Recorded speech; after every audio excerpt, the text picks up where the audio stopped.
Hello, so we're about to begin. So I'm Marie-Luce Picard. I'm from EDF Électricité de France Research. So I will talk about the work we have achieved on building a data lake to optimize operations within a nuclear fleet. So my presentation will be as follows. It's quite classical. I will just introduce briefly EDF, a few words about the company. Then I will talk about the context and the objectives of this work. Then I will present how we build this data lake and how we try to bring value from the data within the data lake by building data science algorithm. Finally, I will finish by talking about a data lab that we are going to set on, and I will conclude.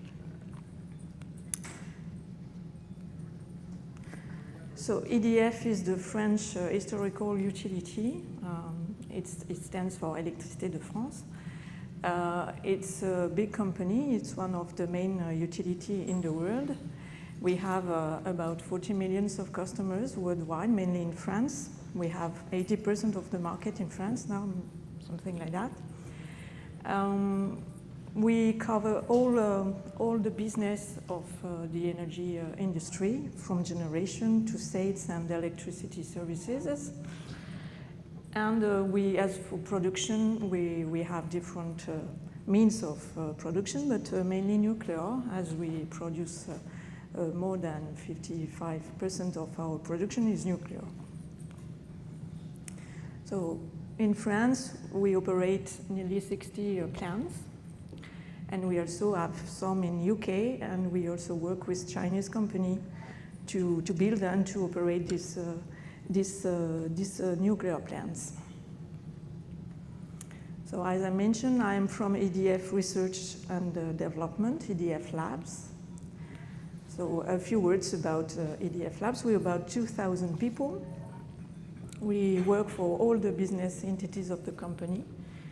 And we have 10 research centers worldwide, mainly in France, but in other parts also. We have one in China, for example, and we have one in Palo Alto, where a few people work with EPRI, for example.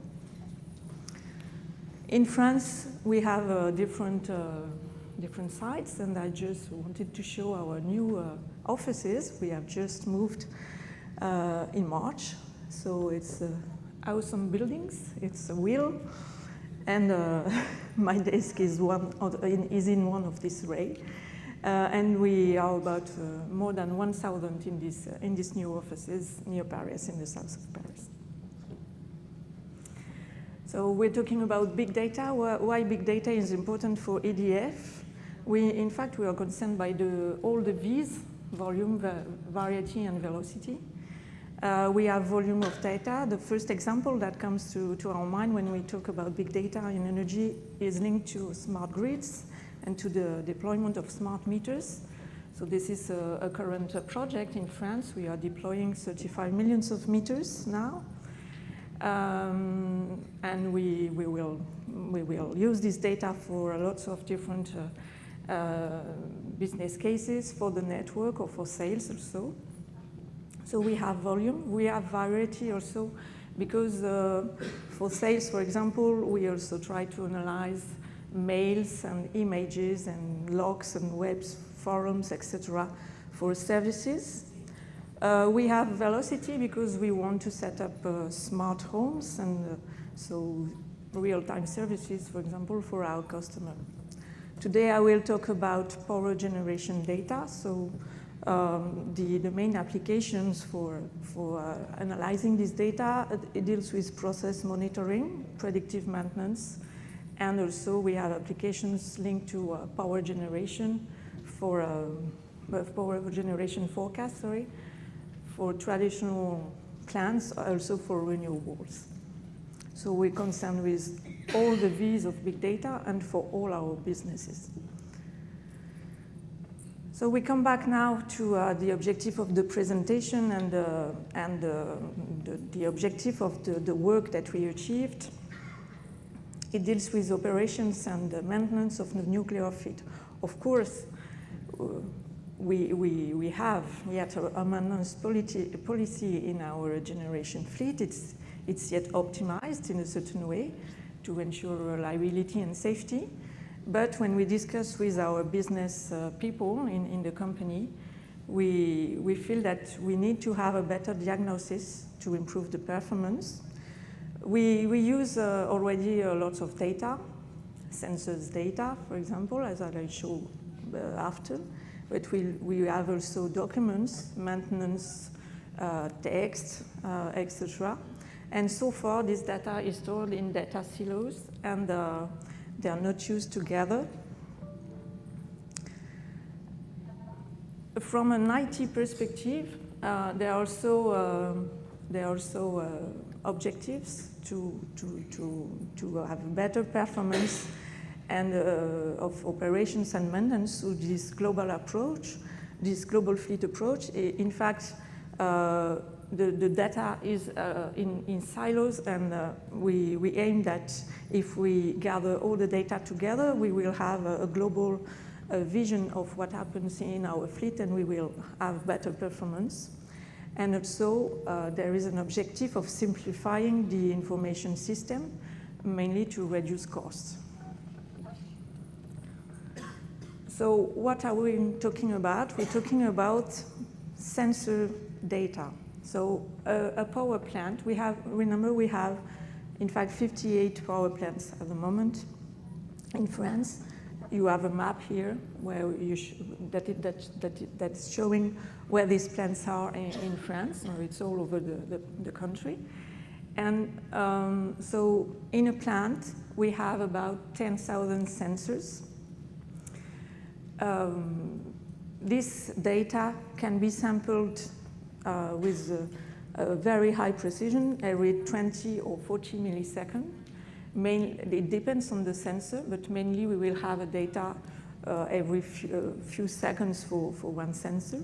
And we want to keep it for the whole life of the plant. That means for 40 to 60 years. So it represents a large volume of data. So it's mainly time series, but as I said, we also have documents, images, and we have also different sources of data. We have this SCADA data, as I mentioned, that actually is stored in data historians. So we have a database per site. So a site can have 2 or more power plants. So we have about 20 sites, so 20 databases. But we have also lots of other sources of data, chemical data, information about dosimetry, etc., etc. So lots of data linked with the operation, the nuclear operations. So the objective of the work we achieved is to build a centralized data warehouse, a centralized data lake. We would say it would be better to say that. So it's called Espadon. And we built it last year, and it's based on a Hadoop cluster. You have an image of our real Hadoop cluster in our data center, because in the company, for now more than 1 year, we have an operational Hadoop cluster, which is operated by our IT division. And that it's an internal offer to different projects and different business entities in our group. So how did we build it? Here you've got a big picture of the functions of this data lake. So as you see, as an input, we have different various sources. We have this historian databases, SCADA data, so 20 different databases. And we have other sources of data that we used already in the POC, for example, dosimetry and chemical. Then we put all this data into the data lake, and we wanted to offer to our users at least the same functions that they have in one single data historian. That means they can build reports, they can ask queries, interactive queries, they can visualize one or several curves representing the sensor data. And they can also have access or have a link to monitoring application that we use in an operational way also in our nuclear fleet, which is called PRISM, which is largely used in industrial business, and I think now it's a Schneider product. If we look at more deeply on the data, we have in fact 4 different generations of nuclear plants that have been built for tens of years. But if we look at the data, there is a high level of normalization of this data because the names of the different sensors are very precise. And for example, we used trigrams to identify elementary systems in the plants, for identifying a pump, for identifying, I don't know, a turbine or anything. So it's quite easy to gather all this information together because the sensors look alike from one plant to another. We have 2 main types of sensors.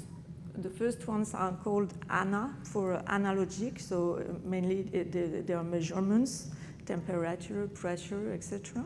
So they are measured every second or every 10 milliseconds mainly. And there are others that we call TORF or tout ou rien, everything or nothing, it means in French, and that represent state events. For example, open, closed, to be open, to be closed. So they're just events. They represent events in the life of the sensors. Mainly they are time series. And in terms of volume, if we look in the target for the 58 or 59 plants, sometimes I say 58, sometimes 59, because there is one under construction. It will represent about 15 terabytes of data for all plants and for the whole lifetime of the plants. But for the POC, we used only 10 plants and 2 years of data, but it represented 20 billions of different points, so it was quite interesting anyway.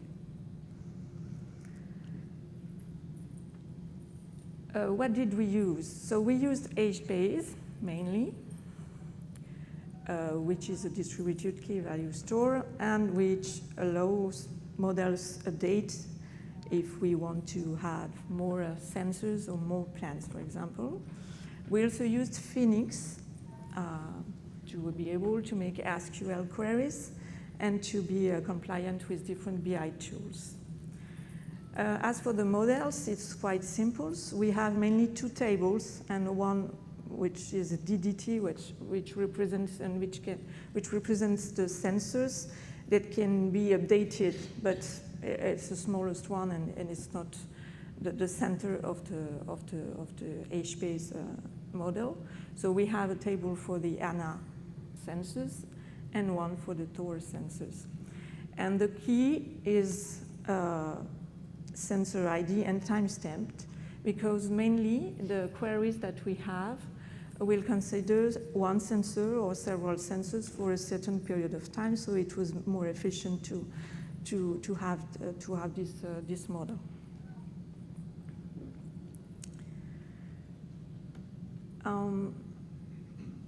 Of course, we evaluated the POC results. We validated it.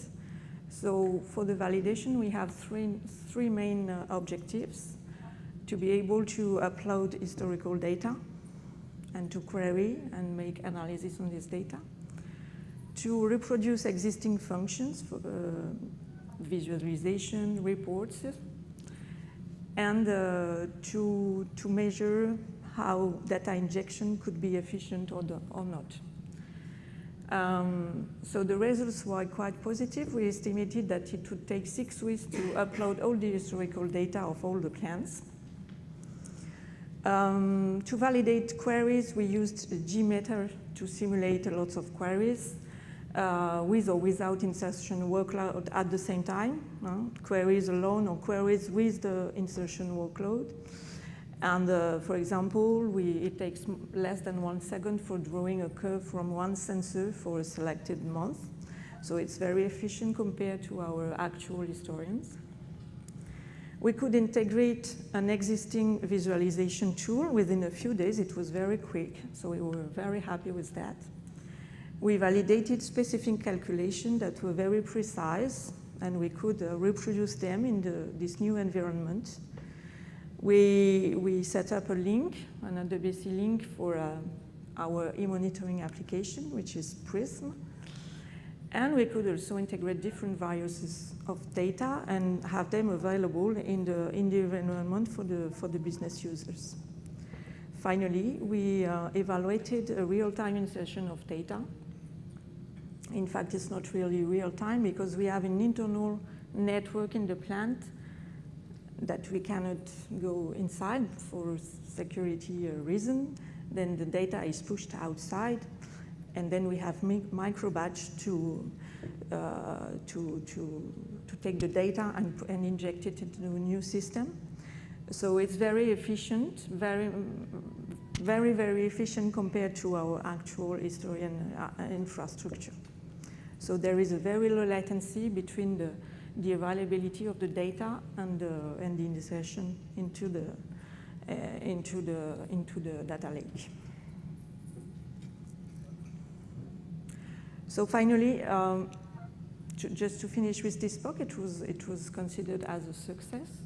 We showed that we could reproduce existing functions, that we were able to be more efficient, and that we will be able to have all the data available in a single environment that is very valuable for the business.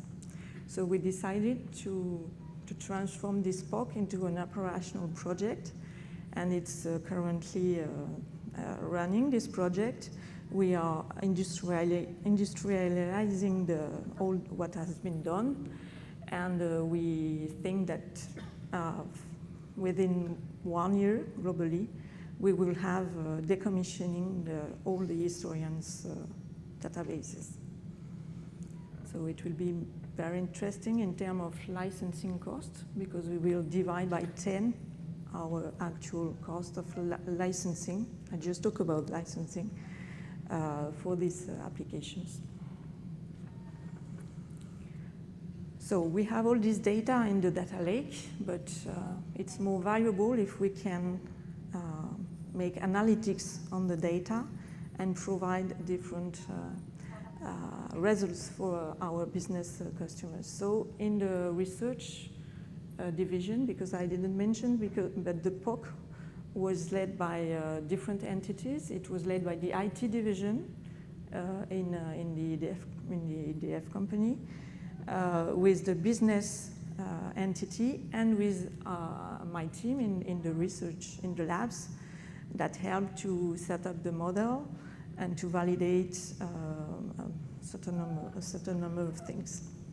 So after that, in my team also, we talked with the business, and we tried to set up different business cases to show the value of analytics in a global data lake. That means, what is the added value of having all this data together, data coming from different sources, and the data from the whole fleet all together.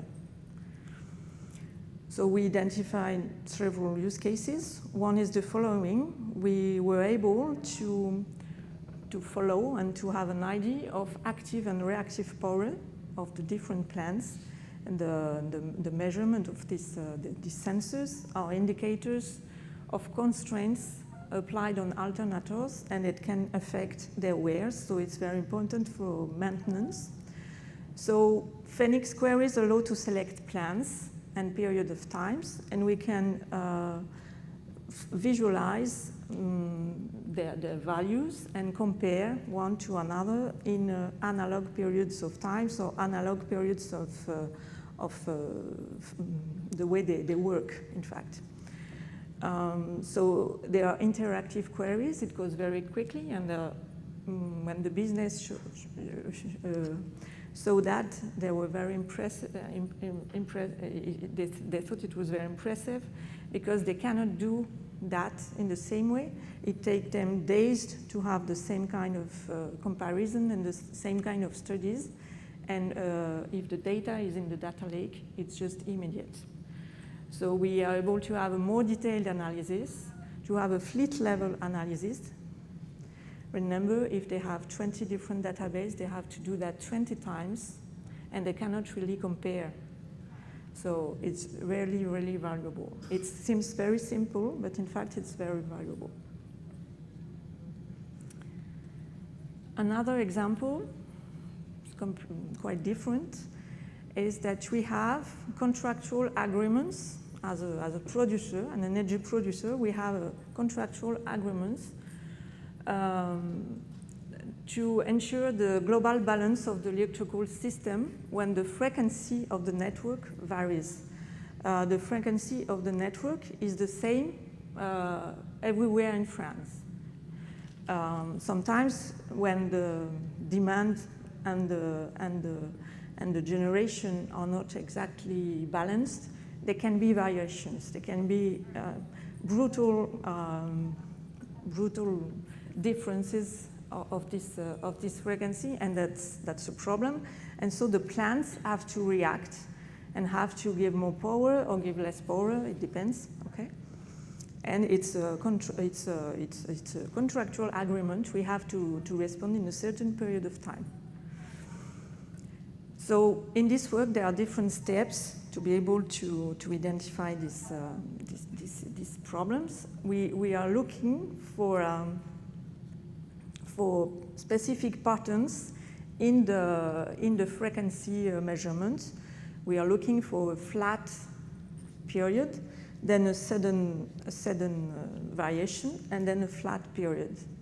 So first of all, we are looking in all the measurement of the frequency, of the network frequency. We are looking for shapes, for patterns that look like that. So it's quite easy, but it has to be done. So for example, you've got an example here of this frequency variation. And then we identify when it happened. And we come back to our fleet data, and we have an analysis of what happened in the plant to check if all the plants have reacted really well to this variation and have respected their contractual agreements. So you have in the slide in the right, you have the response time of the different plants, and normally they have to react half in less than 30 seconds and completely in less than 1 minute or 1 minute and a half. So we identified some that didn't respect completely. It's just a POC, so we have to go deeper in the analysis, but it was a very useful tool also for our business users to follow what happened in the plants. What we have done also is that we have built a generic tool. Here you've got a specific pattern, this flat and this variation and this flat, and we can draw any kind of pattern and check in any kind of data something that looks like this pattern.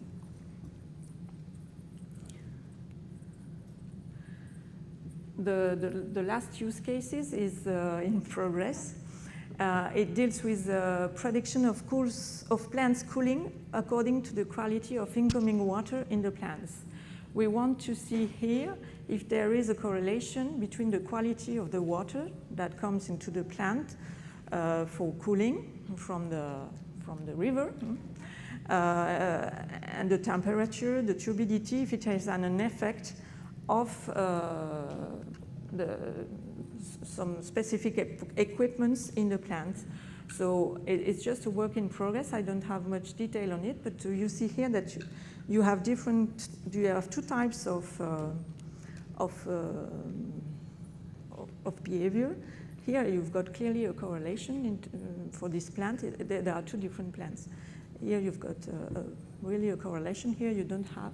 So we will be able to have a better analysis, a better diagnosis of what happens in the cooling systems according to the water, a better understanding. We used GAM models that are used for forecast loads in our company, and that can be applied also in this kind of problem. And all these cases can be achieved because we have all the data in the data lake. If we don't have this, we cannot really implement these use cases. In terms of architecture, well, very classical, Hadoop cluster, a web service, and a browser. Well, I won't say a lot. More interesting is a global approach on data science. We have tried to adopt a generic global approach when we implement these different business cases. We have to pre-process the data, so we try to make some libraries, I would say, on our time series data for evaluating data quality, dealing with missing data, sampling, resampling in a different sample rate, synchronize data.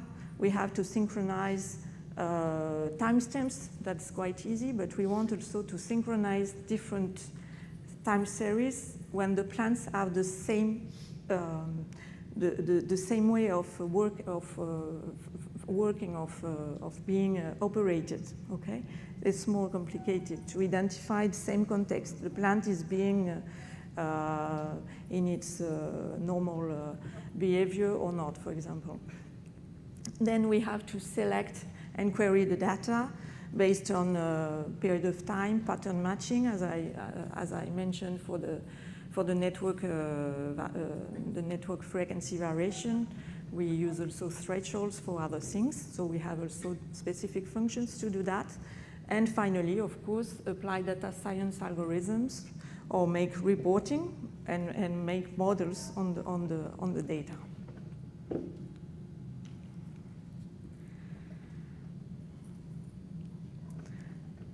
So we have seen that we have a lot of things to do, a lot of different ideas to implement.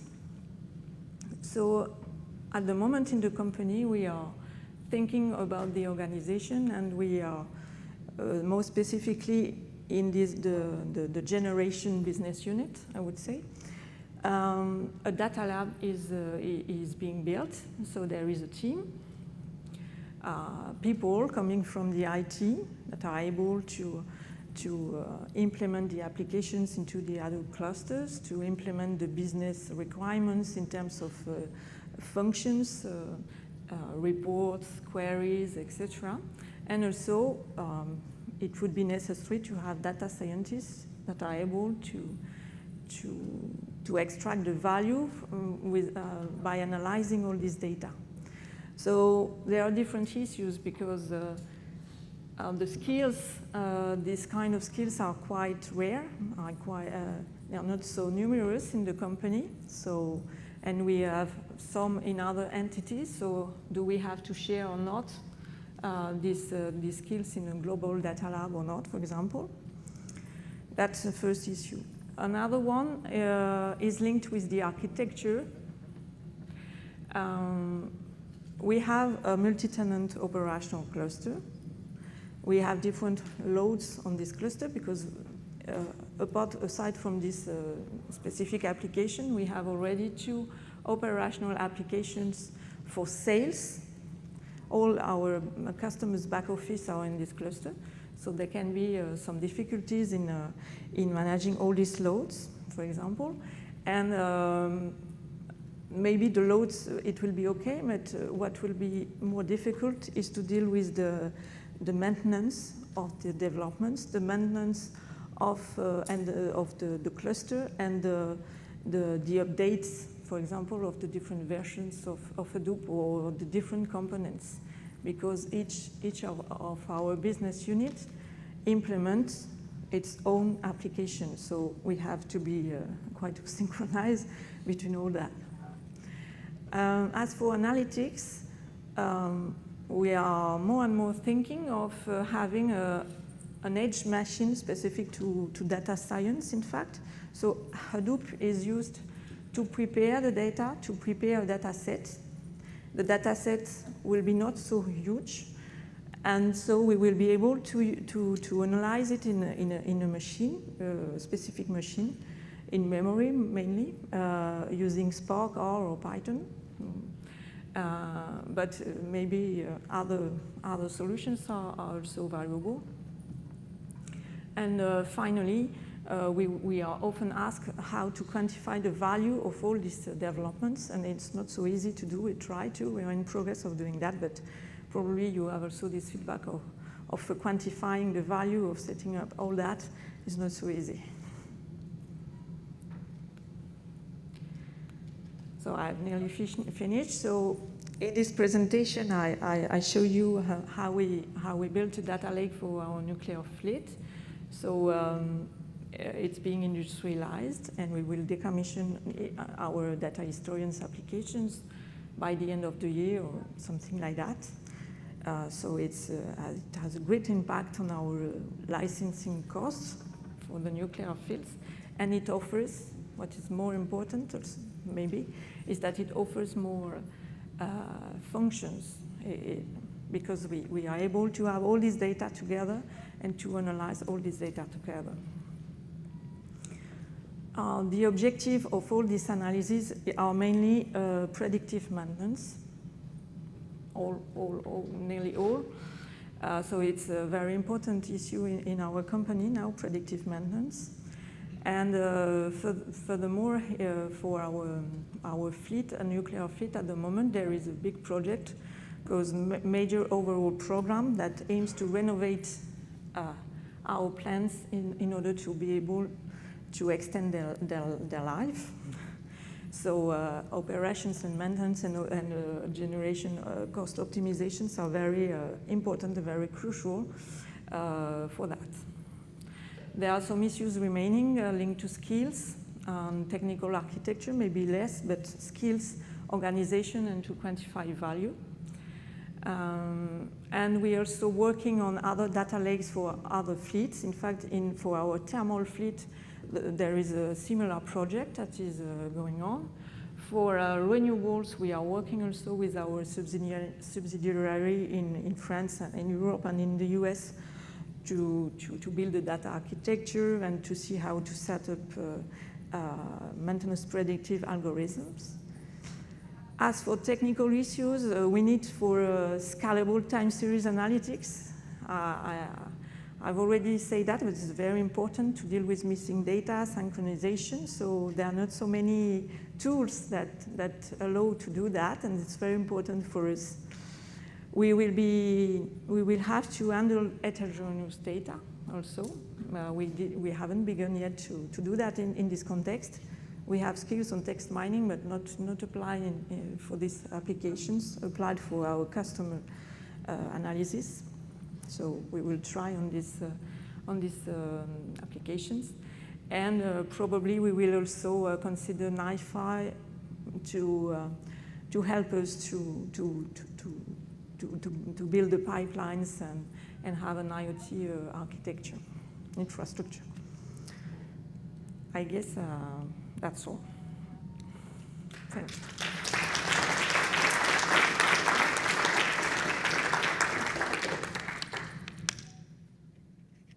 Did you look at streaming data directly from SCADA into the data lake? Was that in the future? In fact, as I explained, we have an internal network in the plant that keeps the data in real time, but we cannot access to this internal network for safety reasons. So the data is pushed outside in micro batch. So in this application, we didn't look at streaming data. In others, yes, but not here. Are you keeping then like a baby version of a historian at the plant? Yeah. Yeah, something like that. Yeah. Did you implement the data ingestion for the unstructured data, like videos or text images? No, not here, and not for. In my project, I don't think we have implemented that for other kind of applications. Not for ingestion, but we have other projects that are able to implement text mining on tweets, for example, or on panels, answers, etc. But the data is smallest, in fact. No, just. So the system, the application review is already in production, or is still in the POC? It's on the process of being industrialized. It has been, it's now in production for one generation, the latest one.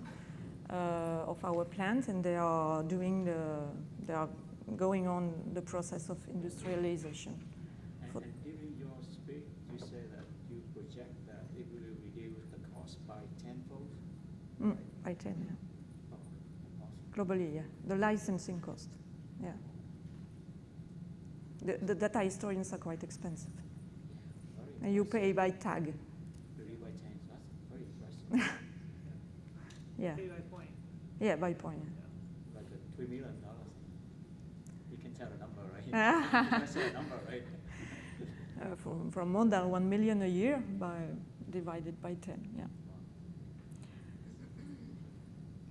Can you say a few words about change management, how you convince the plant journal managers to give up their historians?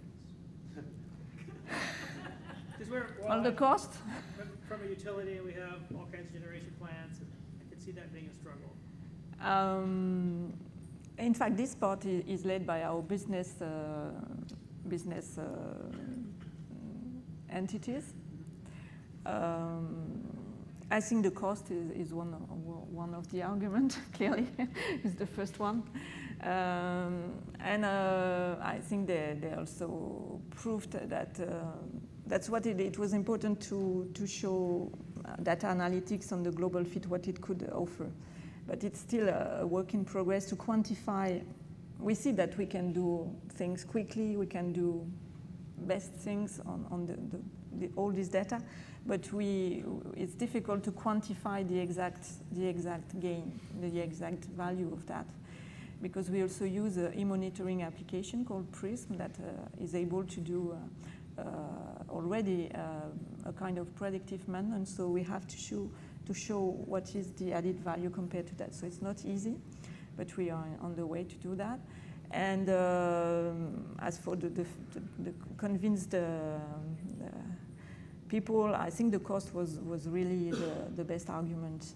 And the fact there is in the company there is a digital transformation project, so it's part of that more globally. And this digital transformation is impulsed by our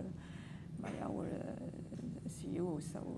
So you have to go. I think the main thing was you proved that the reports and analytics are, the business is used to running off of the historian. There was no, there weren't any effects by just moving that data into the historian. I'm sorry, I didn't hear. I said you mentioned that as part of a proof of concept, you proved to the business that the reports and analytics that they were used to running, or the BI that Yeah. was running on the data, still worked, right? It was faster. Yeah. It didn't impact their data. No, it was very important to show that they could do at least what they did before, what they are used to do, and it was the same environment, the same Excel report, the same Prism, the same visualizer, etc. So we paid attention to that to show that they could at least do exactly the same way, and they could do better and more. What volume of data was stored in this data lake? Give us an idea of the magnitude. What amount of data? At the target, it will be 15 terabytes. 15 terabytes. Just the SCADA data. And after the objective of the project is to inject other sources of data, structured or not structured, so it will be larger, but just the SCADA data, it's 15 terabytes. You talked about predictive maintenance and the maintenance use case, right?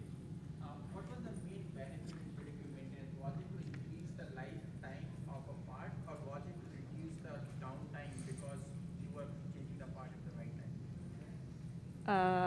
The question is, what is the objective of the benefit of the predictive maintenance? Yeah, so what were the levers that increased your predictive maintenance, right? So what was the lever? Was it to change the right part at the right time, or was it that the part was changed at the right time, there was no downtime in the machine? No, the first objective is to avoid failures, so to avoid unplanned stop of the plant, because it costs a lot. And in the context of extending the lifetime, it can be more valuable because if we avoid failures, we will probably be able to have a longer lifetime. So was there any quantitative analysis done on what is the percentage time that the failure was reduced? I'm sorry, I don't hear really your question. Do you know how much the plant failure was reduced because of predictive? Oh, no, I don't know. It just here there were just experiments, but generally there is already a maintenance policy, so they already have some actions to reduce failures, but I don't have the figures on how they reduce and the cost, the avoided cost, etc. I don't have that. Sorry. I think time is over. I have, but you can. Yeah. Thank you.